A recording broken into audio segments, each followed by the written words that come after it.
Entonces, nosotros vamos aquí a ver cuáles son los signos y síntomas cuando estamos expuestos a una inhalación de humo.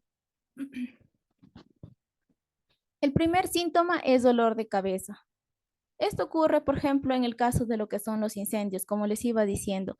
Si es que quizás hay una persona que ve que ha ocurrido un incendio en su casa y quiere ponerse a salvo, pero hay bastante humo que es ya denso y espeso que incluso le impide ver, entonces va a empezar a intoxicarse con este gas, por lo cual va a tener dolores de cabeza. Y este dolor de cabeza va a ir acompañado con lo que son los mareos, ¿no? Va a tener lo que es una visión borrosa e incluso si es que esta persona sale sin protegerse lo que es boca y nariz, porque incluso tú puedes protegerte, coges un trapito y te cubres lo que es boca y nariz y tratas de salir, ¿no? Pero en caso de que esta persona no tenga esa precaución, incluso puede llegar a tener una pérdida de conocimiento, ¿no? Es decir, puede llegar a desmayarse. Otro síntoma más que tenemos aquí es la garganta irritada. Bueno, pero este tipo de síntoma más se produce, por ejemplo, cuando a veces salen a protestar, a hacer marchas y todo ello. A veces ocurren conflictos que causan disturbios o la masa de gente que sale es muy grande y al momento de haber conflictos o enfrentamientos, las autoridades, los policías no pueden controlar esta situación. Entonces, lo que ellos hacen para dispersar a la gente es botar lo que son los gases lacrimógenos. Y los gases lacrimógenos contienen un tipo de sustancia que se le llama el gas pimienta. El gas pimienta viene a ser lo que es una arma química, eh, por lo cual al estar nosotros expuestos a esta sustancia, nos va a causar dificultad para respirar, porque nos va a producir incluso tos, vamos a toser como mecanismo de defensa para nosotros tratar de expulsar lo que es este gas tan tóxico. Y como lo vamos a inhalar tanto por la boca y por la nariz, nos va a producir una irritación de la garganta, ya que por esta zona es por donde pasan estas sustancias y es donde se alojan, ¿no? Siguiendo con el mismo ejemplo, también se produce lo que es el ardor de los ojos, la picazón, incluso eh, como que si tu visión empieza a disminuir, se te empieza a enrojecer los ojos, y lo que tú vas a hacer para tratar de limpiarte de esa sustancia que se ha impregnado en tus ojos es sobarte, ¿no? Porque también te pica, el gas pimienta pica. Em, Otro signo más que también debemos tener en cuenta son las pupilas dilatadas. Es decir, si es que nosotros nos miramos a un espejo, nuestras pupilas normalmente no están así, salvo que estemos ante un caso de intoxicación o que hayamos inhalado algún humo. Solo en ese caso es que nuestras pupilas pueden estar así. Si es que se miran al espejo, lo ideal es que nuestras pupilas estén del mismo tamaño. A eso se llama isocoria. Y cuando las pupilas están así grandes se llama midriasis, es decir, ha habido una dilatación producto de la exposición a ciertos humos o gases que son dañinos para nuestro cuerpo. Por eso es que él, como mecanismo de defensa, actúa de esa forma, dilatando lo que son las pupilas. Incluso estas personas también, después de que están expuestos a este tipo de suceso, pueden presentar lo que es confusión. No saben qué es lo que pasó, ni dónde se encuentran, no se acuerdan ni cómo fue su situación, de cómo es que ellos quizás se desmayaron y perdieron el conocimiento.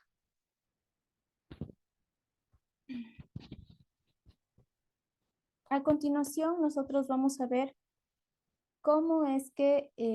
cuáles son las medidas de primeros auxilios que nosotros debemos tener en cuenta al momento de intoxicación por humos y gases.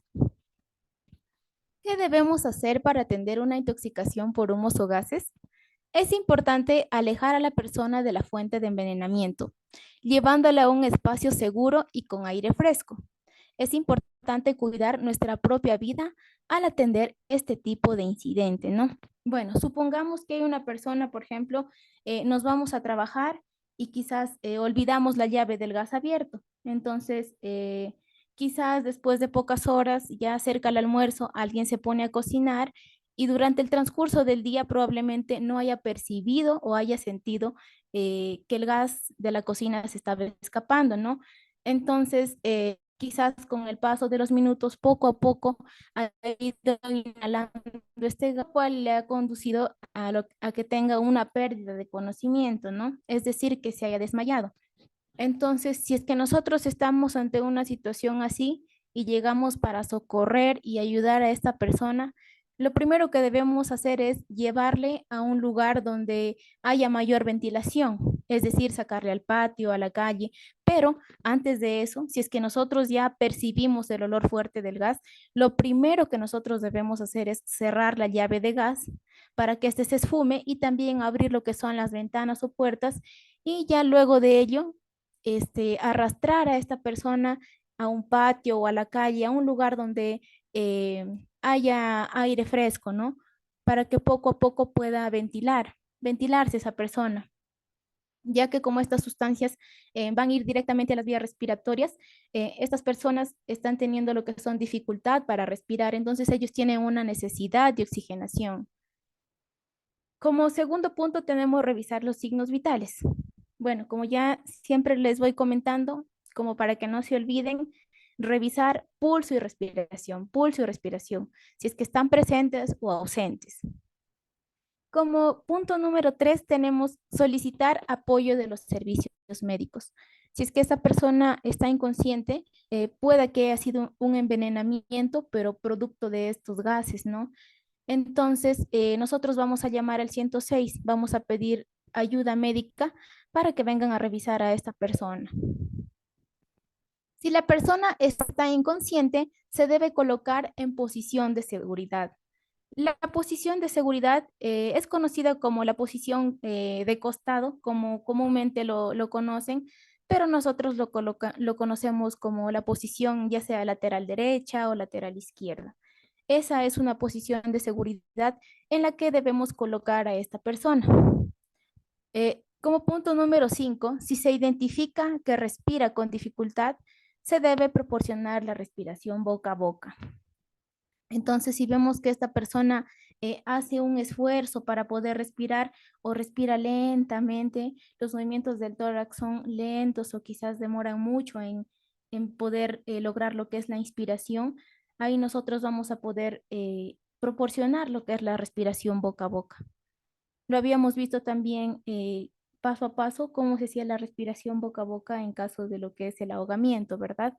Entonces, colocamos a la persona en una superficie y luego de ello elevamos el mentón, la cabeza y empezamos a insuflar boca a boca o a brindarle lo que son respiraciones, ya que esta persona tiene necesidad de lo que es oxígeno, entonces nosotros le vamos a brindar oxígeno a sus pulmones. Aquí sí es más importante el oxígeno que quizás ustedes quieren comenzar a hacer compresiones u otras cosas, ¿no? Entonces aquí lo más importante es priorizar la respiración boca a boca porque esta persona ha caído por falta de oxígeno. Como punto número 6 tenemos lo siguiente. En caso de ingresar a una habitación con humo o llamas, es necesario cubrir nuestra boca y nariz con un pedazo de tela gruesa, de preferencia que esté mojada. Bueno, esto nos hace referencia a que supongamos que estamos en caso de un incendio. Quizás nosotros queremos entrar a rescatar o a ver algún familiar. Entonces, lo ideal para no pasar por lo mismo que la víctima, es decir, para que este humo tan denso logre tumbarnos quizás o logre obstruir nuestras vías. Entonces, lo ideal es entrar, pero colocándonos un trapo, una chompa, un polo, lo que tengas al alcance, pero que esté húmedo. Entras con un trapo, pero tienes que cubrirte todo lo que es la nariz y la boca, ya que de esta forma el humo y todo ello van a hacer como el trapo, va a ser como una barrera para evitar que este humo, este gas, logre penetrarse y que tú también inhales este tipo de sustancias tóxicas. Entonces, lo ideal es eso, entrar con un trapo mojado, pero cubriéndote lo que es la nariz y la boca. Avanzar lo más pegado al piso posible, es decir, puedes entrar lado o gateando en el piso, ya que el fuego con el concreto no hace que, o sea, no hay un peligro de que el suelo pueda encenderse, salvo que sea de madera, ¿no? Ahí sí ya es muy peligroso entrar. Pero de no ser así, si es que es de cemento, si es que tiene losa, melamine, algún tipo de material que no sea madera, sí tienen que entrar pegados al piso, ya que el piso no es inflamable, es decir, no se va a producir el incendio también por ahí. Entonces es un lugar seguro en el que tú te puedes trasladar hasta alcanzar la víctima. Aquí vamos a ver un video entonces de una intoxicación por gas, ¿sí?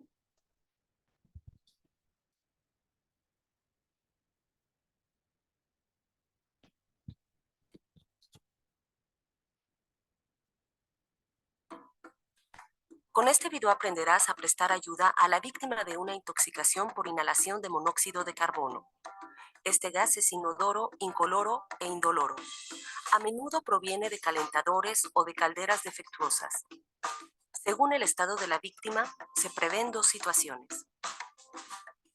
Primera situación. La víctima está consciente.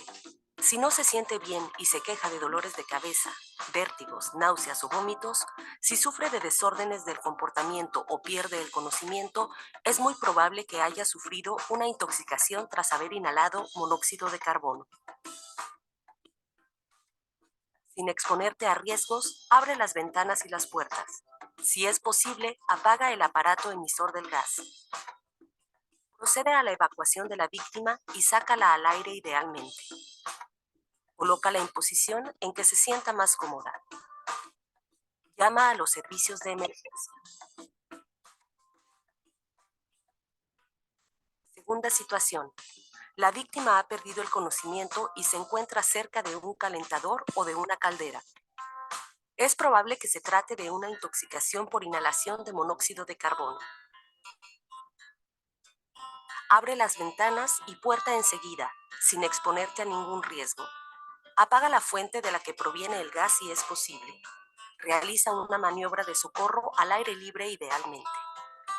Comprueba si la víctima respira y actúa según el estado en que se encuentra. Si respira, colócala en posición lateral de seguridad. Llama a los servicios de emergencia, cúbrela y vigílala hasta que lleguen refuerzos.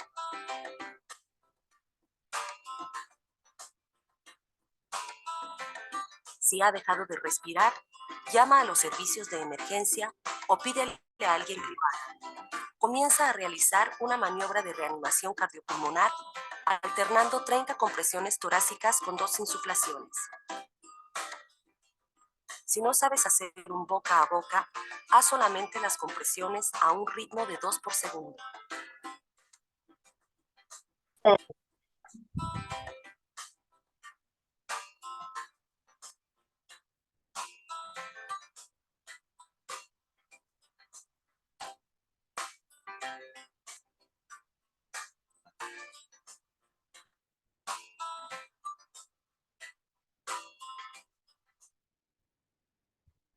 Ya, como pudimos observar, en este caso nos muestra dos situaciones. Una en la que la paciente está consciente, ¿no? Todavía tiene signos de vida. Entonces, cuando la paciente está consciente y ya ve que empieza con dolor de cabeza, mareos y todo ello, lo que hacen es sacarle a la calle, a un lugar seguro.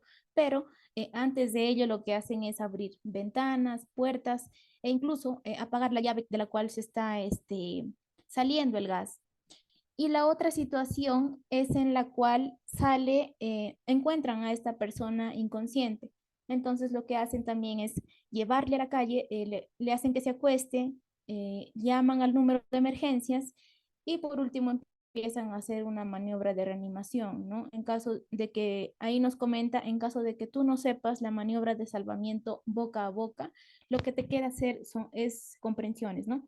O lo que es RCP, intercalando lo que son insuflaciones con compresiones. Quisiera saber si es que aquí alguien tiene alguna duda o quiere compartirnos quizás alguna experiencia de todo esto.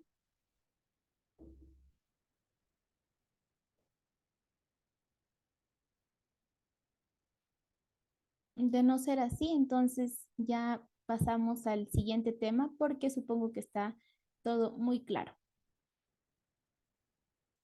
Bueno, entonces ya acabamos con toda la sección que tenía que ver con asfixia, atragantamiento y todo ello. A continuación, vamos a ver todo lo que son el tema de todo lo que son los traumatismos.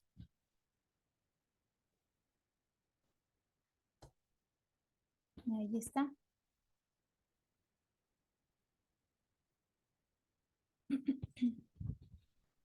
Un traumatismo es toda aquella lesión producida a consecuencia de una aplicación de fuerza sobre el esqueleto. Quizás muchos de ustedes han escuchado este término, quizás por algún familiar o algún conocido, ¿no? O incluso en las noticias dicen, no, murió por un traumatismo, pero en sí no sabemos qué es. Entonces, un traumatismo viene a ser aquel acto violento producido por una fuerza externa que se va a dar en nuestro cuerpo, es decir, los golpes, caídas, fracturas, a todo ello se le considera un traumatismo. Si es que tú quizás estás haciendo trabajos de pintura, te subes por la escalera y quizás nadie te está, has hecho un mal movimiento y nadie te está apoyando para que te sostengan de la escalera, puedes sufrir una caída. Entonces, ese tipo de golpes o lesiones que incluso conducen a lo que son fracturas, heridas abiertas y todo ello se considera traumatismo. El traumatismo se puede dar de dos formas, de forma directa o indirecta. De forma directa quiere decir que donde nosotros, en la zona donde nosotros nos golpeamos, es ahí donde se produce el traumatismo. Por ejemplo, supongamos que yo quiero irme a una planta a jalar manzanas. Entonces me subo y por A o B me resbalé. Entonces me caí, por ejemplo, supongamos de rodillas, ¿no? Entonces pueda que yo, entonces como consecuencia de eso, lo que yo sufro es una fractura a nivel de lo que son las rodillas, ¿no? Por el impacto de la altura con el piso. Entonces, justo donde se ha producido el golpe, se ha producido la fractura, entonces a eso se le llama un traumatismo en forma directa. Y un traumatismo de forma indirecta se da, por ejemplo, cuando hagamos el mismo caso, ¿no? Igual te subes a jalar manzanas y todo ello, te resbalas, pero esta vez caes acostado, es decir, no tuviste reflejos para sostenerte, entonces eh, te golpeas fuertemente las manos, pero puede que te hayas fracturado el codo. Entonces, un traumatismo de forma indirecta quiere decir que tú te puedes golpear en cualquier zona de tu cuerpo, pero, o sea, el traumatismo se produce en una zona distal. Es decir, me golpeé las manos, pero el impacto del golpe ha ido hasta el codo. Entonces, a eso se le considera un traumatismo de forma indirecta. Vamos a ver dos tipos de traumatismo, porque el traumatismo es en todo, es en todo nuestro esqueleto, ¿no?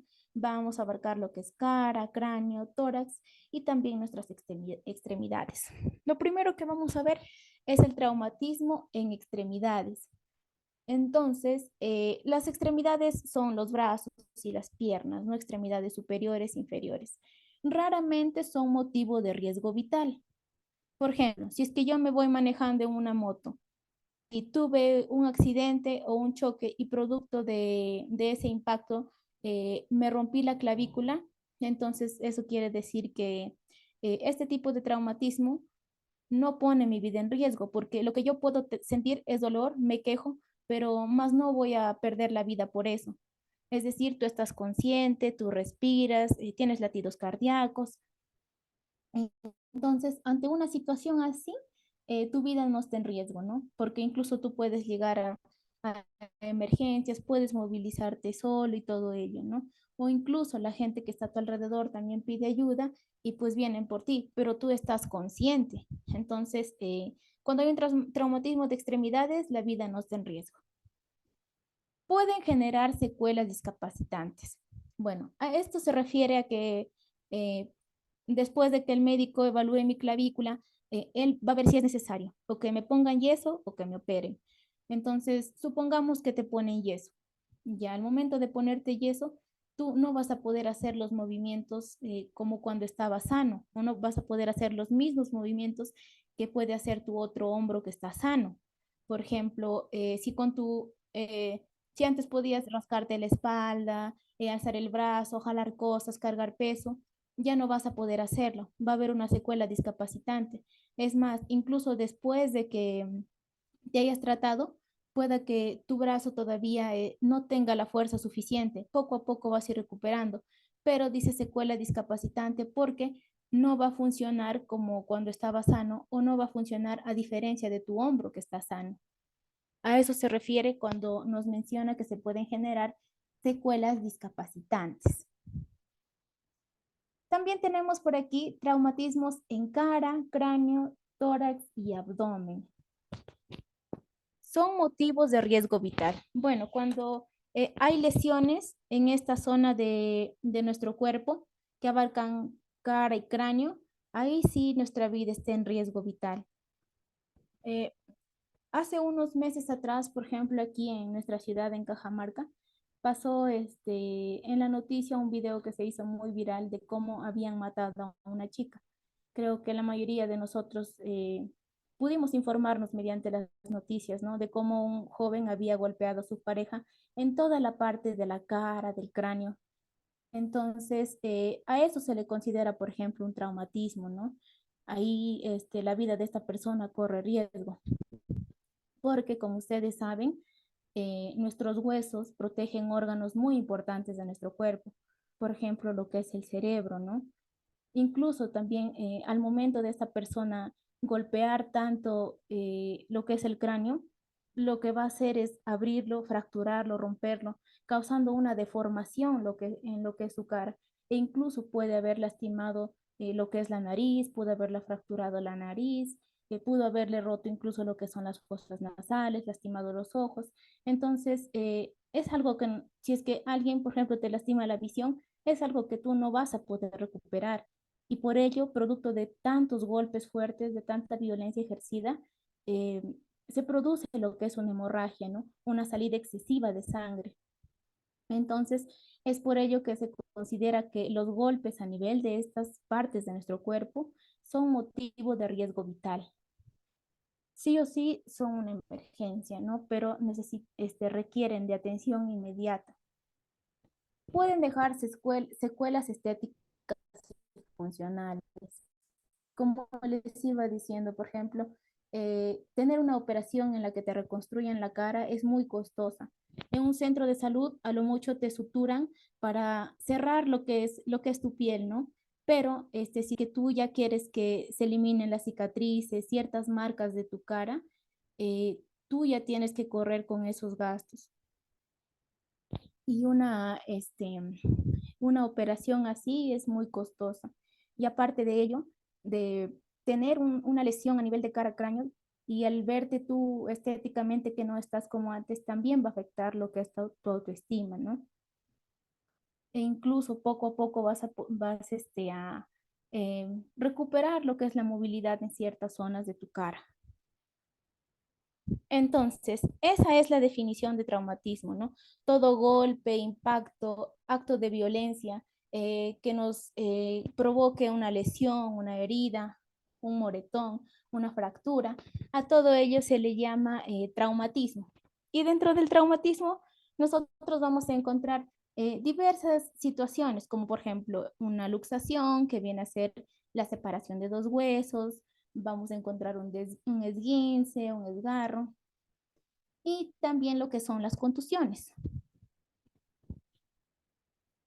Entonces, dentro del tema de traumatismo encontramos lo que son las contusiones. Las contusiones son lesiones producidas por impacto de un objeto con el cuerpo y se producen por golpes, caídas, choques, etcétera, ¿no? Yo creo que todos hemos pasado alguna vez por este tipo de situación. Por ejemplo, un día yo salí caminando a oscuras aquí en mi casa, no quería encender la luz y me topé en lo que es una mesa, una silla. Y al día siguiente se me había producido en esa zona donde me di el golpe, se me había producido un moretón. Entonces, a eso se le llama lo que es contusión. Cuando tienes un golpe y justo en esa zona se te produce un moretón. A eso se le conoce como contusiones. La piel se lastima, pero, pero sí los tejidos inmediatos, ¿no? Entonces aquí, cuando tú tienes este tipo de golpe, de impacto en tu piel, por ejemplo, no va a haber sangrado, porque lo único que se rompen son tejidos sanguíneos de forma interna. Por eso es que se producen los moretones. Por eso es que aquí nos dice que la piel no se lastima, pero sí los tejidos inmediatos. Se rompen vasos sanguíneos produciendo una inflamación roja y oscura que es conocido como un hematoma. Entonces, creo que todos en algún momento nos hemos golpeado, a veces incluso cuando nos vamos en el carro también nos golpeamos la cabeza porque no nos fijamos bien de la altura de la puerta, a veces se te hace un chinchón también, o incluso a veces se te cae una silla, una mesa en tu pierna y producto de eso se te hace un moretón. Pero al momento de tú tener este tipo de golpe, lo primero, lo primero que se hace la piel es roja. Luego de que se hace roja, con el paso de los días, se va haciendo de un color como azul violeta, luego ya se empieza a hacer de un color amarillo verdoso. O sea que este tipo de contusión pasa por todo un proceso, pero al final eh, llegas a lo que es tu color normal, ¿no? Después de que se hace morado, medio verdoso amarillo, luego ya recuperas lo que es tu color. Más o menos demora de 2 a 3 semanas cuando tú pasas por este tipo de situaciones, cuando tienes una contusión. Y este color morado y todo ello nos indica que ha habido una ruptura de lo que son los vasos sanguíneos. Incluso si es que trabajas, por ejemplo, en carpintería o incluso quieres hacer un arreglo en tu casa, usas un martillo y por A o B no apuntaste bien, te puedes lastimar el dedo. No sangra, pero se inflama y se hace de colores. Entonces, a eso nosotros le denominamos lo que es una contusión. Ahora sí, vamos a ver cuáles son los signos y síntomas que vamos a tener que notar en una contusión. Tenemos aquí dolor inmediato. Eso sí, si te golpeas, ahí nomás empiezas a quejarte que te duele. También va a haber inflamación, es decir, se va a hinchar. Y también lo primero que se va a hacer es rojo, para luego pasar por todo el proceso hasta que se genere todo lo que vemos aquí, ¿no? Un moretón. Las contusiones a veces son indicios de lesiones más graves, ¿no? Por ejemplo, como podemos ver acá, esta persona tiene una contusión en lo que es el brazo, ¿no? Tiene moretones. Entonces, este tipo de moretones, por ejemplo, es una contusión leve porque sabes que con el paso de los días se va a curar, ¿no? O incluso te puedes echar una cremita, un antidesinflamante, un iridoid o cualquier otra pomada que tú ya quizás antes has usado, sabes que va a desaparecer. Por ejemplo, ante esta situación, tu vida no está en peligro. Pero si es que tenemos, por ejemplo, un pie así, como podemos ver acá hay una contusión, esta sí es una contusión grave porque al parecer se ha salido su hueso de esta persona. Como lo podemos ver, está morado, está hinchado y está un poco deforme lo que es el pie. Entonces, a eso sí se le denomina, por ejemplo, una lesión, una contusión grave, en la cual nosotros no debemos conformarnos que ya tan solo por colocarle una crema o algo, o por aplicarle hielo, quizás va a sanarse la persona, no, porque acá pueda que se haya fracturado el tobillo o se le haya dislocado lo que son los huesos, entonces ahí nosotros sí o sí tenemos que acudir a un médico. Acá, por ejemplo, esta es una contusión grave. Yo he visto, por ejemplo, que una pierna se hace así cuando tienes un accidente automovilístico y el peso de la moto te aplasta en la pierna. Entonces, como podemos notar acá, ha habido ruptura de todo lo que son los vasos sanguíneos. Un momentito, por favor, voy a poner a cargar mi... Y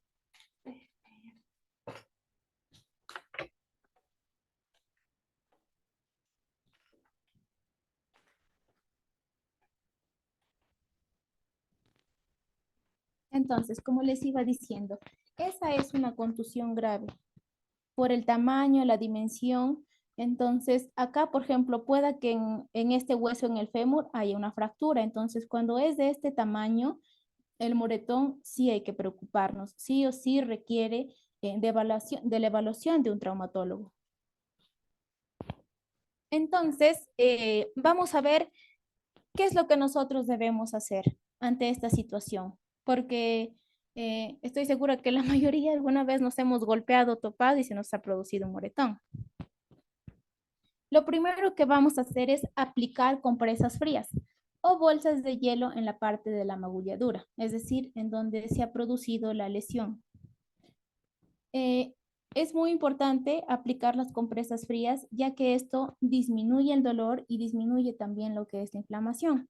Por ejemplo, si tú tienes en tu casa cubos de hielos, lo que vas a hacer es sacarlos, lo colocas en una bolsita y, o incluso lo puedes envolver estos hielos en una toalla si quieres y le aplicas a esta persona, ¿no? Haciéndole un poco de presión. Y aplicas en la zona donde se ha producido esta contusión para disminuir el dolor y la inflamación. Pero acá les he puesto una imagen, se llama Nexcar, por ejemplo. Esto lo venden en cualquier farmacia. En Mi Farma o Incafarma venden esta bolsita rectangular que adentro tiene como si fuera algo gelatinoso o como un alcohol en gel. Esta bolsita es muy importante tener en nuestra casa, ya que lo puedes usar tanto como compresa fría o como compresa caliente, porque en las indicaciones nos dice que lo coloquemos, por ejemplo, a esta bolsita en la refri por 45, 60 minutos. Entonces, de esa forma, tú ya tienes una compresa fría para poder aplicarla en la zona que se ha dañado, se ha lastimado, ¿no? Pero a veces también los médicos, por ejemplo, en caso de una lumbalgia, ¿no? En caso de que sea un dolor de espalda, que no sea un tipo de traumatismo, por ejemplo, un dolor de espalda. A veces el médico o el fisioterapeuta te dice que en tu casita tú tienes que aplicarte compresas calientes. Y a veces te explican que tienes que hacerlo con agua tibia o a vapor. Bueno, porque en algunos tratamientos de fisioterapia te intercalan también lo que es tanto frío como calor.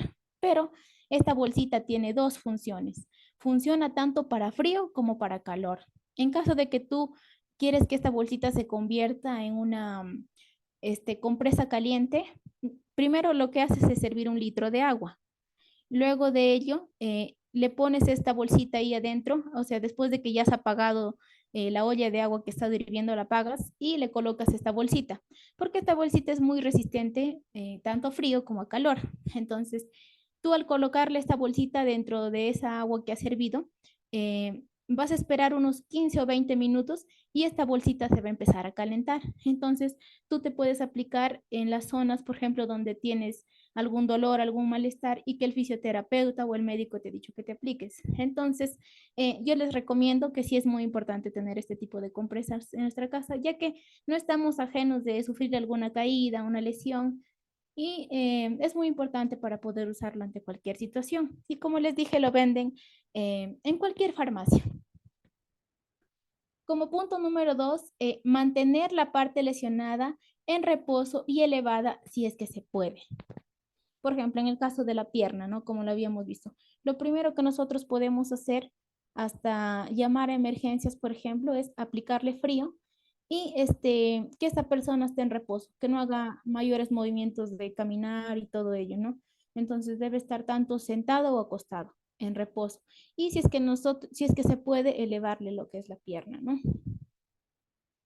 Si por la fuerza o la violencia del impacto se sospecha de una posible lesión interna, no mover al herido y esperar a los servicios de emergencia. Por ejemplo, en el caso del tobillo, al parecer, según cómo se ha hinchado y todo ello, parece que los huesos se hubiesen separado.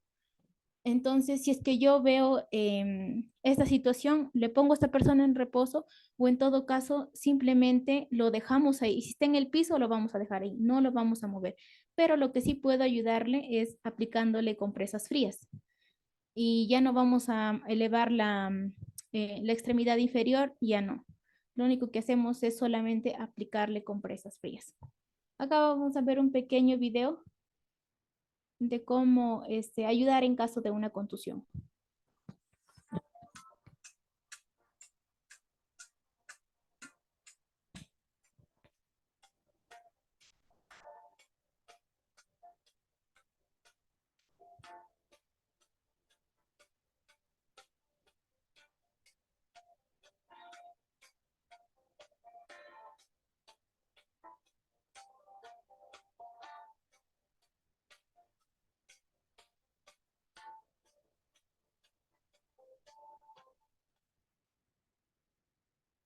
Bueno, ahí pudimos ver una situación, como la mayoría de ustedes son profesores, entonces, como saben, los niños corren, saltan y a veces se lastiman y quizás no sabemos cómo actuar. Entonces, el primer paso es ponerle compresa fría para disminuir el dolor, pero quizás en el campo, si es que tú trabajas fuera de la ciudad, no vas a tener refrigeradora, ¿no? Entonces, tú hielo no vas a poder aplicarle, que sería lo ideal porque actúa más rápido. Sí, pero lo que tú puedes hacer reemplazando el hielo es colocar compresas de agua fría, es decir, vas a coger lo que es un trapito, un polo, lo que tú tengas al alcance y le vas a empapar de agua fría, le vas a escurrir un poco y le vas a aplicar en aquella zona donde se ha lastimado esta persona, ¿no? Y ya incluso ahí nos comenta de que si ves que esta lesión es grave, ya debemos llamar a los servicios de emergencia. Quisiera saber si alguno de ustedes tiene alguna duda o pregunta en caso del tema de contusiones. ¿Alguien que quizás quiera participar?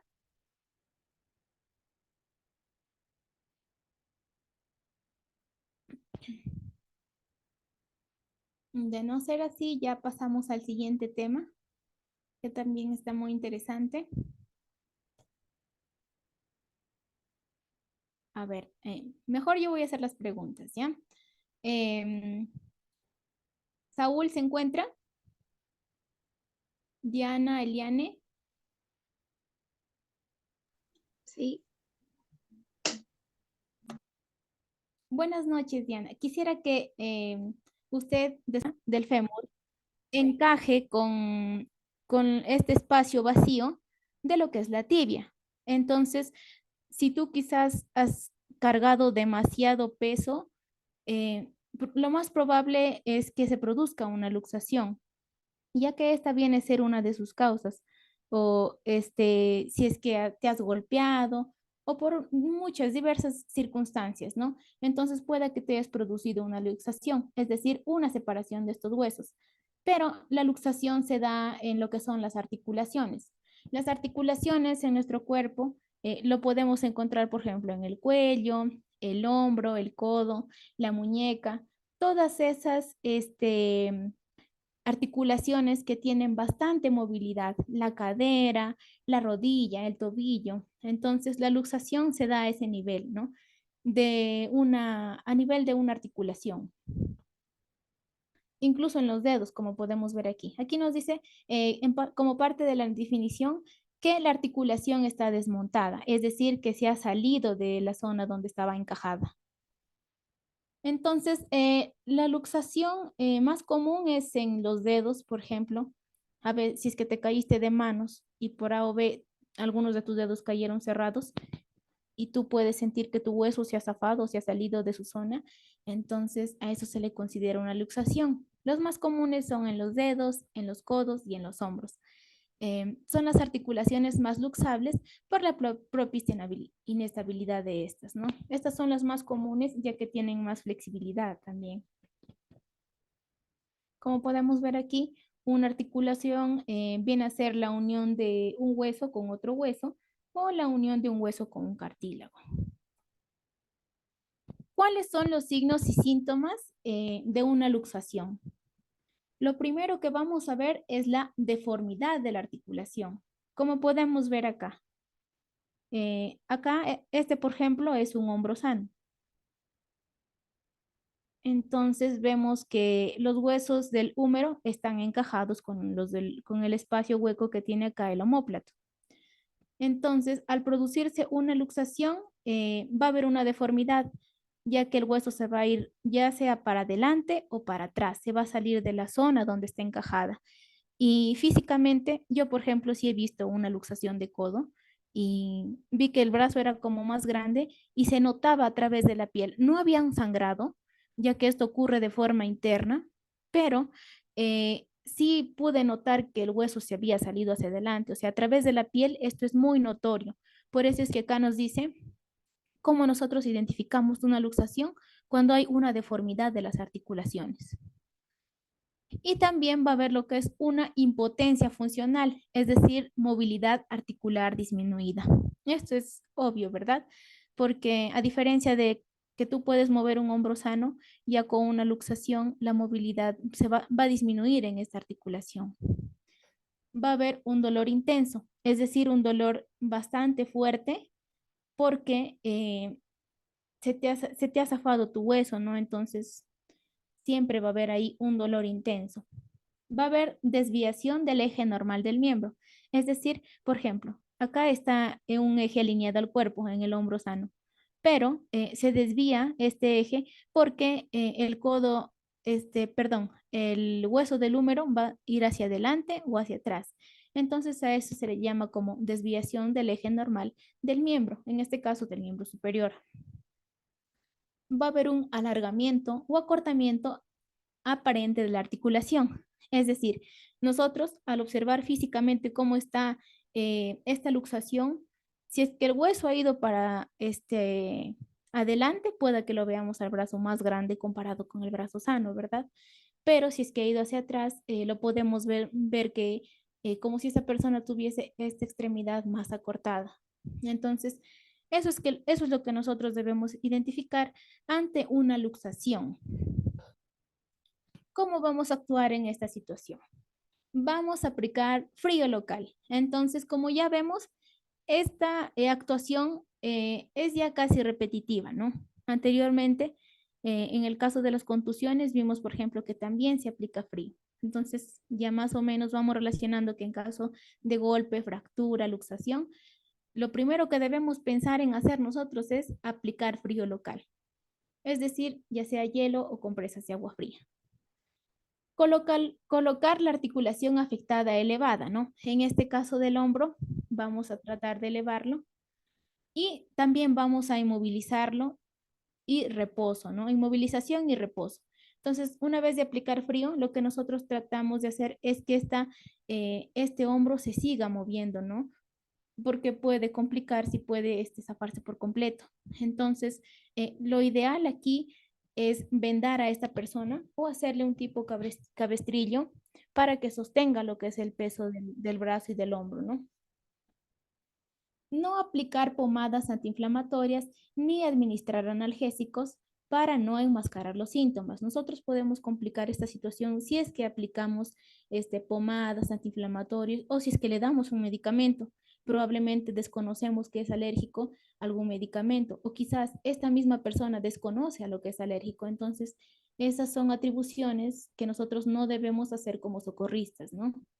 Ya que, por ejemplo, en caso de una luxación, de que se te zafen dos huesos, el único que puede arreglar o curar es el traumatólogo, ya que el traumatólogo se encarga de estudiar todo este tipo de situaciones, lo que abarca fracturas, golpes, lesiones, luxaciones y todo ello. Entonces, nosotros a lo mucho lo que podemos hacer es aplicar frío, inmovilizarlo y llamar por ayuda médica o trasladarlo a un centro médico, porque esas personas, por más que tengan el hombro luxado, no van a perder el conocimiento. Van a quejarse que tienen dolor, sí, pero van a estar conscientes. A continuación, vamos a ver otro pequeño video.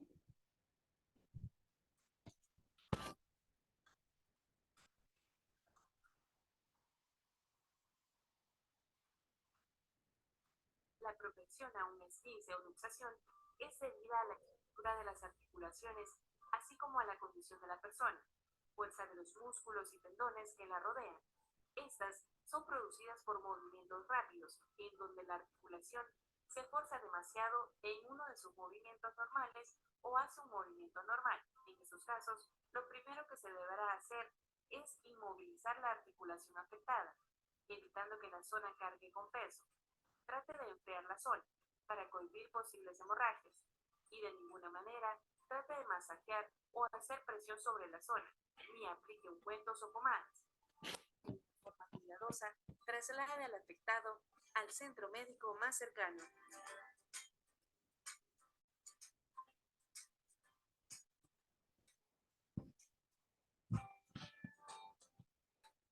Bueno, entonces, como pudimos ver, este señor había tenido una luxación a nivel del tobillo. Entonces, lo que hicieron fue vendarlo, ¿no? Lo ideal es aplicar frío y luego vendarlo, porque cuando se te salen dos huesos aquí, lo más indispensable es que no mover esta zona y para nosotros inmovilizarlo, lo que podemos hacer es colocarle un vendaje. ¿Alguien que quizás tenga una duda o pregunta de este tema acerca de la luxación?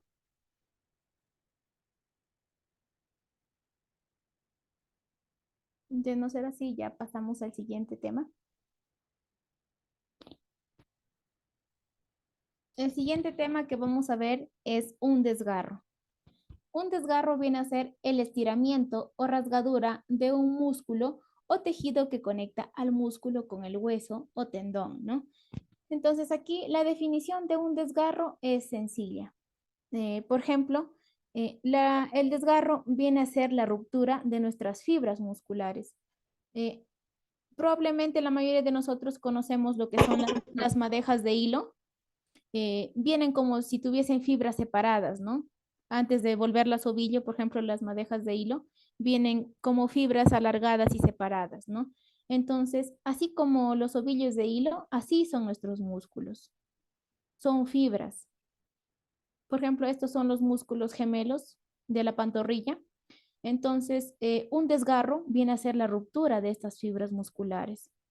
Y hay tres tipos de desgarro: leve, moderado, severo. Y de acuerdo a ese tipo también se le da un grado. Si es leve, grado 1; si es moderado, grado 2; y si es severo, grado 3. Por ejemplo, si es de grado 1 o leve, la ruptura muscular va a ser leve, como podemos ver acá. Se ha roto hasta acá, ¿no? Solo hasta esta parte. Y si es de grado 2, la ruptura de las fibras musculares va a ser parcial, es decir, no va a romper todo el músculo, casi, pero no todo. Como podemos ver, abarca desde acá hasta más de la mitad, ¿no? A eso se le considera un desgarro de tipo 2 o de grado 2 o moderado. Y vamos a considerar un desgarro severo o grave ya, o de grado 3, cuando la ruptura muscular de las fibras se han dado por completo. Como podemos ver, de todo este músculo se ha rasgado lo que son las fibras musculares. Entonces, ante una situación así, sí ya va a requerir de una intervención quirúrgica, es decir, de una operación. Pero si es leve, simplemente con tratamiento se puede recuperar. Entonces, a continuación, nosotros vamos a ver cómo vamos a identificar un desgarro. Acá tenemos la clasificación del desgarro. Hay dos tipos también: de forma directa y de forma indirecta. De forma directa corresponde a un choque entre masa muscular y hueso. La contusión frecuente en deportes de impacto como el rugby, ¿no? Bueno, el rugby viene a ser un deporte que es el fútbol americano. No sé si es que ustedes han escuchado. Acá en nuestro país no practicamos ese deporte, pero en Norteamérica sí, en el cual lanzan un balón y todos corren, pero empiezan a golpearse el cuerpo, hay impactos fuertes, hombro con hombro, la pierna y todo ello. Entonces, si es que hay un impacto en esa zona, te puede producir lo que es un desgarro en forma directa, ¿no? Y un desgarro de forma indirecta son el resultado de la elongación, es decir, del estiramiento del músculo. El músculo se contrae repentinamente y se expande más allá de lo normal, provocando contractura o un desgarro. Bueno, el desgarro indirecto mayormente es común en aquellas personas que practican deporte. Por ejemplo, los futbolistas sufren bastante de lo que son desgarros. Aquellos deportistas que también se dedican a lo que es levantar pesas, por ejemplo, también por la fuerza que ejercen en su cuerpo, empiezan a haber ruptura de las fibras musculares. Vamos a ver cuáles son los signos y síntomas en caso de un desgarro. Lo primero que vamos a ver es una inflamación leve o aguda, ¿no? Esta inflamación se va a dar de acuerdo al caso, si es de grado 1, de grado 2 o de grado 3. También va a haber un hematoma, es decir, se va a producir como si es que se hubiese hinchado, se va a enrojecer, entonces a eso le llamamos hematoma. También va a haber un dolor moderado e intenso. El dolor va a depender del grado también del desgarro, ¿no? Si va a ser leve, moderado o intenso también. va a haber imposibilidad de movimiento en la zona afectada. Es decir, la persona, si fue, por ejemplo, si esto sucedió en la pantorrilla, no va a poder caminar, no va a poder moverse, no va a poder hacer sus actividades normales. Y va a haber alteraciones físicas visibles, ¿no? O sea, nosotros, ¿cómo vamos a observar que se ha producido el desgarro? Cuando, por ejemplo, supongamos que ha sido igual, en los músculos gemelos, en la pantorrilla, ¿no? Nosotros vamos a tocar esta zona y va a estar rígida y vamos a notar que se ha inflamado. Entonces, de ese modo, nosotros podemos identificar el desgarro. Y ahora sí viene cómo nosotros podemos actuar cuando estamos en una situación así. Lo principal es el reposo de la zona afectada. Es decir, esta persona ya no debe estar parado, porque incluso con el mismo peso de su cuerpo puede hacer o con tratar de caminar puede que estire más el músculo y se rompa el músculo por completo, como ya lo veíamos. Quizás de lo que está en grado 2 pase a un grado 3. Entonces, lo primero que vamos a hacer es el reposo de la zona afectada. Como siguiente punto tenemos, nunca se debe elongar el muslo, ya que se produce más daño. Ya. Aquí, por ejemplo, en el punto número 2, nos dice elongar, significa estirar, ¿no? Aquí nosotros no podemos estirar lo que es el músculo, porque al hacer esto podemos, como ya les mencionaba anteriormente, eh, es como si es que nosotros estuviésemos ayudando a que se desgarre más el músculo. Entonces aquí lo que nosotros no vamos a hacer es estirar la zona afectada. La aplicación de frío local ayuda a detener el proceso inflamatorio. Aquí también vamos a aplicar frío, compresas frías, para disminuir o detener lo que es la inflamación. Luego vamos a trasladar a un centro asistencial, ya que sin evaluación médica, el músculo puede disminuir de tamaño y crear una cicatriz que disminuye la capacidad y predispone a lesiones posteriores. Entonces, si es que alguno de nuestros familiares ha hecho un mal movimiento o ha cargado mucho peso y quizás ya no puede mover el brazo, vemos que esa zona está rígida, que se ha inflamado. Este proceso sí o sí ocurre internamente, ¿no? Entonces lo que nosotros podemos hacer de inmediato es colocarle frío, pero lo más indispensable es llevarle a un centro de salud más cercano para evitar que el músculo disminuya y se quede ahí lo que es una cicatriz, porque ellos también van a tener lo que es un dolor intenso que nos va a indicar que esta persona en su músculo algo le ha pasado, ¿no? Porque, o sea, a simple vista nosotros no lo vamos a poder ver, ya que esto se produce de forma interna. Nunca debe realizarse masaje, ya que puede separar las fibras musculares y producir más daño. Como ya veíamos anteriormente, en caso de contusión, de luxación e incluso en caso de desgarro, nosotros nunca sobamos, ¿no? Pero más aún en el caso de desgarro, porque pueda que lo que nosotros hagamos es que estas fibras musculares, ya que les mencionaba que son como hilos, pueda que se separen y nosotros podemos causar más daño a esta persona. Entonces, ante una situación así, nunca se debe masajear. Lo que sí podemos hacer es aplicar compresas frías, pero más no masajear y tampoco administrar quizás algún medicamento. Ahora veamos un video de lo que es el desgarro y cómo brindar los primeros auxilios. Hoy vamos a hablar de otro tema que son los primeros auxilios, como todos los lunes. Adriana Sosa, que está con nosotros, ella es experta en primeros auxilios, ya saben, del grupo Salvando Vidas, nos va a explicar cómo debemos atender un desgarro muscular. Bienvenida, Adriana. Muchas gracias, buenos días. Pues vamos a hablar también de lo que es un desgarre, porque exacto, porque podemos, ¡ay, me desgarré! Sí, sí, sabemos. bueno, Grados, ¿no? así es. Bueno, antes que nada, ¿qué es un desgarre? Es la ruptura de fibras, pero los desgarres, como estás diciendo, pequeña, son de diferentes niveles o grados. Vamos a encontrar que el primer grado, tú vas a sentir el dolor, se pone rojo, se puede inflamar, pero no hace que evites hacer tu vida cotidiana, tu vida normal. El segundo nivel o segundo grado vamos a encontrar que ya más fibras se fueron rompiendo y puede ser que pares tantito, puedes hacer alguna llamada de atención que está ahí. Los desgarres se van a dar en partes muy grandes de nuestro cuerpo, en dientes musculares muy grandes, ¿sí? En este caso, los desgarres los vamos a encontrar más en las piernas, en los cuádriceps, en lo que es los gemelos. Ajá. El de tercer grado sí te va, ya no vas a poder hacer ninguna actividad. En este caso vamos a ver que la ruptura puede ser total. Podemos encontrar un hundimiento de lo que es las fibras y ahí sí tenemos que ir rápidamente al hospital. ¿Por qué se dan los desgarres? Los desgarres se pueden dar por una contusión, deportes de contacto, sí, que te pegaron y en ese momento se partió lo que es el músculo. Puede ser también por las sedentarios que no están acostumbrados a hacer ejercicio, los músculos no están flexibles y cualquier movimiento en falso puede ser que se rompa ese músculo o también nos puede llevar a una situación de cansancio. En la otra cápsula hemos platicado de los calambres. Un calambre maltratado puede llevar a un desgarre. Por eso es muy importante evitarlos. Como primeros auxilios tenemos que tener una prevención a un desgarre. En el desgarre, ¿qué tenemos que hacer para que no nos dé? Bueno, calentar muy bien si estamos practicando un ejercicio, calentar muy bien lo que son las partes que se están activando en este momento.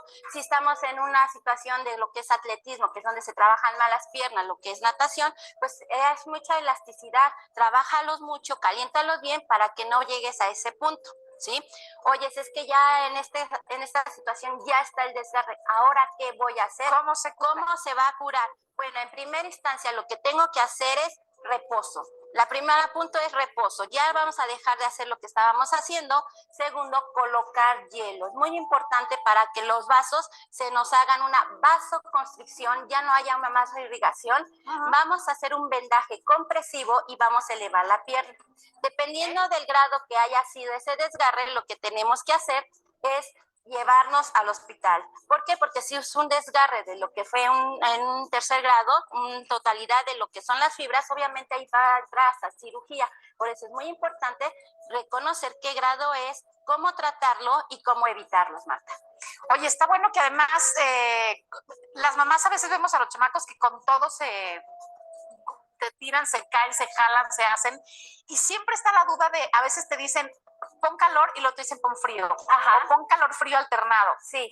Y yo había oído que en el caso de los desgarres también tenías como que alternar, pero yo digo que si pones calor haces que se pongan más aguados los músculos. Es muy importante ejemplo, el juego de que meten las mamás en una cubeta con agua caliente, haces como que se agua de más, ¿no? Lo que pasa que cuando haces con calor, ¿qué va a pasar? Esas fibras se van a elongar y si está roto, ¿qué va a pasar? Se rompe más. Por eso hay una regla que tenemos que tener muy en cuenta. Cuando no vamos a poner calor, lo que vamos a hacer es una vasoconstricción. Siempre que que aprieten lo que son los vasos sanguíneos y no haya esa irrigación.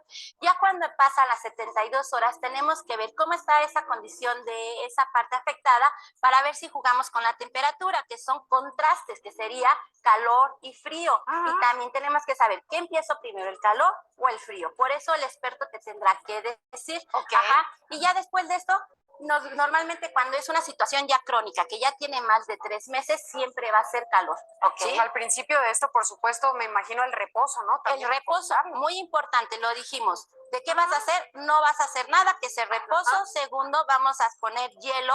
Tercero, lo vamos a comprimir un vendaje compresivo. Apretadito y le vamos a elevar precisamente para que no haya esa irrigación e irnos al hospital, para que ellos nos valoren qué grado tenemos de ese desgarre y nos puedan ayudar. Y el reposo ahí, entonces, a partir de eso es lo que nos indica el especialista. Nos va a indicar el especialista, ¿ok? Bueno, ya lo saben, entonces ahí está la página de Salvando Vidas. De repente, si usted va manejando y nos estiramos porque se nos fue algo para allá. No, y sientes que se te... Eso por voltear, por voltear también de repente. Puede ser una hay que tener cuidado. Tenemos que tener cuidado, por eso tenemos que tener toda la información. Vamos a tener pláticas de primeros auxilios este viernes. Si nos mandan un correo, ahí va a estar apareciendo en la televisión y eso va a ser un pase y va a ser gratuito esa plática. Buenísimo. Entonces, como pudimos notar en el video, acá nos dice que lo primero que nosotros debemos hacer ante una situación de desgarro es el reposo. Luego, colocar hielo o compresas frías y ya quizás luego con el paso del tiempo pueda que el especialista te indique alternar a compresas calientes, pero eso ya si es que te lo recomienda el especialista. De no ser así, la ayuda inmediata sería esa. Quizás tiene alguien alguna duda sobre este tema. ¿Algún comentario? ¿Rosa se encuentra presente?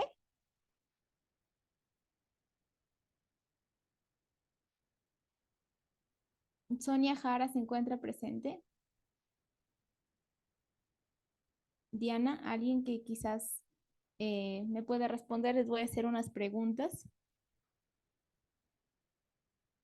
Julia Victoria está.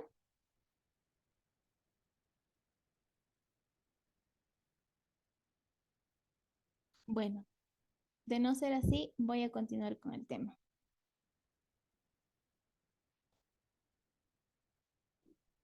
El siguiente tema que vamos a ver es sobre un esguince. Un esguince se trata de una pérdida de contacto momentánea de las superficies articulares de dos huesos, con distensión de los ligamentos que protegen la articulación. Entonces, acá, de forma sencilla, para resumirles este concepto, así como en el desgarro hay ruptura de fibras musculares, en el esguince va a haber ruptura, pero de todo lo que son los ligamentos. Y también esto está junto con las articulaciones. Como veíamos en caso de una luxación, por ejemplo, decíamos que se daba en todas las articulaciones, ¿no? Codo, hombro, tobillos, rodilla. Entonces, la luxación también se va a dar en todo lo que son las articulaciones, ya que en las articulaciones no solo encontramos huesos, también encontramos cartílagos, ligamentos, vasos sanguíneos y todo ello. Entonces, un esguince es la ruptura de los ligamentos que protegen lo que es la articulación. El esguince conlleva habitualmente una ruptura parcial de los ligamentos que mantienen la articulación unida. Como veíamos, incluso en el caso del desgarro, hay tipos acá también. Si es que, por ejemplo, un esguince vemos que quizás se ha roto un poco más de la mitad, a eso se le considera una rotura parcial de los ligamentos. Y acá nos dice, aunque cuando el impacto es fuerte, la rotura de los ligamentos puede ser total, ¿no? El ligamento se rompe por completo. Ahí se le considera ya un esguince en el cual nosotros sí o sí necesitamos una ayuda inmediata. Aquí tenemos lo siguiente, ¿cómo nosotros vamos a poder identificar un esguince? Lo primero que va a hacer es, vamos a notar es dolor en la articulación, con dificultad para movilizarla. Como podemos ver acá, por ejemplo, en el caso de un tobillo, ¿cómo se ha quedado? Producto de un esguince, se ha quedado con el pie doblado, ¿verdad? Entonces, la persona va a tener dolor en toda esta zona de la articulación. E incluso no va, quizá vas a querer que trate de caminar, que levante el pie para adelante, para atrás, no lo va a poder hacer porque tiene un esguince a nivel del tobillo. También va a haber dolor a la palpación y a la inflamación al intentar movilizarlo. Si es que nosotros tocamos en esta zona, pasamos nuestros dedos, lo aplastamos, vamos a ver que esa persona va a empezar a gritar porque está sintiendo dolor. Incluso si es que también tratamos de levantar su pie o moverlo adelante, atrás, también va a sentir un dolor muy fuerte e intenso. Otro síntoma más que es notorio visiblemente es la inflamación de las partes blandas que rodean la articulación, sobre todo en el caso de los tobillos y los dedos. Como podemos ver aquí en esta imagen, este es un pie sano y este es un pie que ha tenido un esguince a nivel del tobillo. Podemos ver que a diferencia del pie sano, este está hinchado. Toda esta parte está hinchada y también está inflamada. Por eso es que se ha hinchado. Y tiene un hematoma, como podemos ver, tiene como tipo moretones que incluso ha ido abarcado hasta los dedos. Entonces, si nosotros vemos un pie así, por ejemplo, ya sospechamos que es un esguince. Y para dejar claro el conocimiento, acá tenemos una imagen, por ejemplo, de cómo son los ligamentos aquí a nivel del tobillo. Y acá, como podemos ver, hay una fisura a nivel de los ligamentos, ya que los ligamentos son como cuerdas. Entonces, esta, por ejemplo, es una ruptura de ligamento de tipo parcial, porque no se ha roto por completo. Entonces, podemos diferenciar, ¿verdad? Un desgarro es la ruptura de las fibras, pero de los músculos, pero un esguince es la ruptura de lo que son los ligamentos. Entonces, vamos a hacer aquí lo siguiente. Igual, esta persona va a estar en reposo, también se le va a colocar compresas de hielo, se le va a hacer una comprensión, es decir, se le va a colocar lo que son vendas en la zona afectada y también vamos a elevar, por ejemplo, si es que ha sido a nivel de la rodilla, vamos a elevar la pierna, ¿no? Como podemos ver acá. Entonces, tenemos que tener en cuenta esta técnica que se llama RICE, reposo, ice, que es hielo en inglés, hacer una compresión y por último, elevar el miembro inferior, ¿no? Desplazar al paciente a un centro sanitario lo antes posible y no aplicar antiinflamatorios y analgésicos, ¿no? Como les iba diciendo, este tipo de lesiones que tenemos a nivel de nuestro cuerpo, a nivel de nuestras articulaciones, a nivel de nuestros músculos, son situaciones en las cuales nosotros no vamos a poder querer sanar o vamos a tener quizás conocimiento de cómo ayudarles, ¿no? Entonces, por ello, lo más importante es trasladarlos al centro de salud más cercano para que nos puedan ayudar cuando estamos en una situación así. Ahora vamos a ver un caso para poder comprender mucho mejor.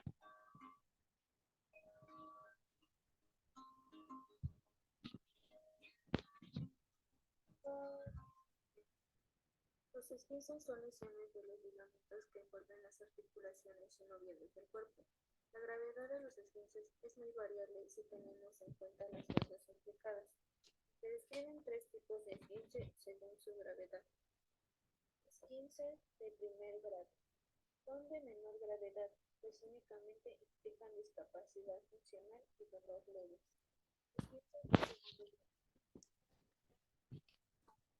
Daño mayor de los ligamentos, lo cual aumenta el grado de dolor y disfunción. Esguinces de tercer grado. Son los más graves y suponen una rotura total de los ligamentos afectados.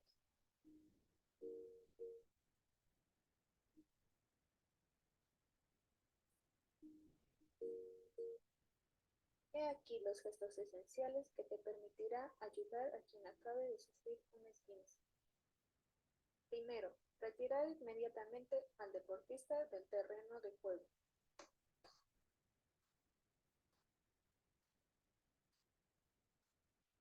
Segundo, aplicar frío local mediante compresas húmedas frías o hielo envuelto en tela o plástico. Nunca aplicar directamente sobre la piel. De 15 a 20 minutos.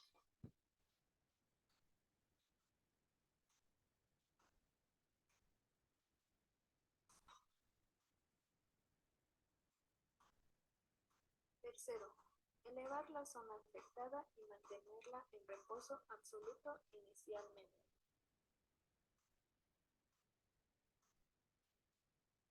Cuarto, realizar un vendaje compresivo de la zona afectada.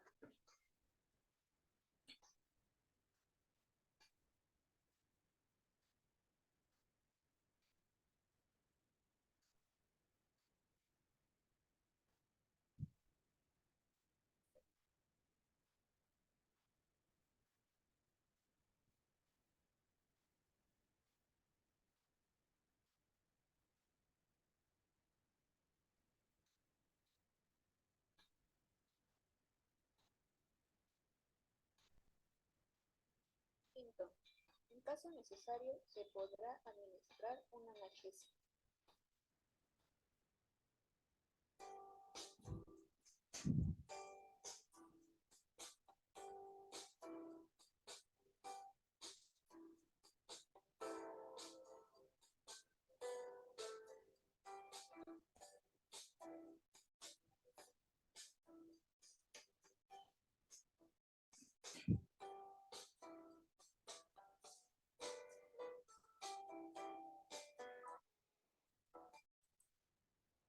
Bueno, entonces ya vimos aquí cómo podemos actuar en caso de que nosotros estemos presenciando un esguince.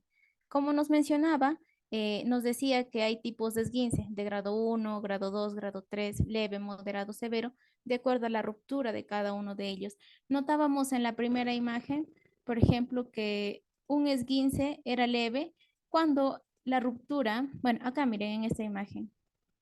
Este, por ejemplo, es un esguince de grado 3, es decir, ha habido una ruptura completa de lo que han sido los ligamentos. Acá, por ejemplo, en la siguiente imagen nos mostraba que hay el esguince, por ejemplo, leve, se notaba como ciertos puntitos, ¿no? Acá, miren acá, por ejemplo. Un esguince es leve porque la ruptura son puntos microscópicos y se considera un esguince de grado 2 cuando el desgarro es parcial. Como pueden ver, solo ha llegado hasta la mitad nada más de lo que es este ligamento. Y una ruptura total cuando se ha roto por completo ya todo este ligamento, ya que estas son como cuerdas que están ahí entre nuestros huesos, con nuestras articulaciones, son como cuerdas estos ligamentos. Entonces nos decía que lo primero que debemos hacer es, en ese caso era un futbolista, tuvo un esguince, entonces lo retiraron de esa zona, simularon que le habían retirado, luego le aplicaron una compresa, es decir, le colocaron una bolsa de hielos, pero envuelta en una toallita, ¿no? Luego de ahí elevaron lo que es el miembro inferior, el pie, y empezaron a vendarlo. Entonces, es así como nosotros debemos actuar. Como vimos en todos estos tipos de casos, ya sea una contusión, una luxación, un desgarro o un esguince, en cualquier tipo de esa situación, lo primero que nosotros debemos pensar en hacer es aplicar hielo. Luego de ello, esta persona también es muy importante que esté en reposo. Lo primero, debe estar en reposo y lo más importante, aplicar hielo. Luego llamar eh, al personal médico, ya sea emergencias o a cualquier tipo de ambulancia por ayuda, porque como les iba diciendo, este tipo de lesiones causadas en nuestro organismo, nosotros mismos no lo podemos curar o sanar. Necesitan sí o sí de personal especializado. Quisiera saber si es que tienen alguna pregunta, porque de no ser así, ya culminamos con todos los temas.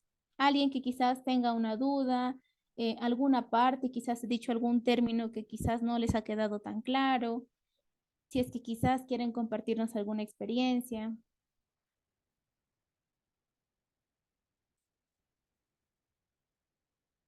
Los escucho.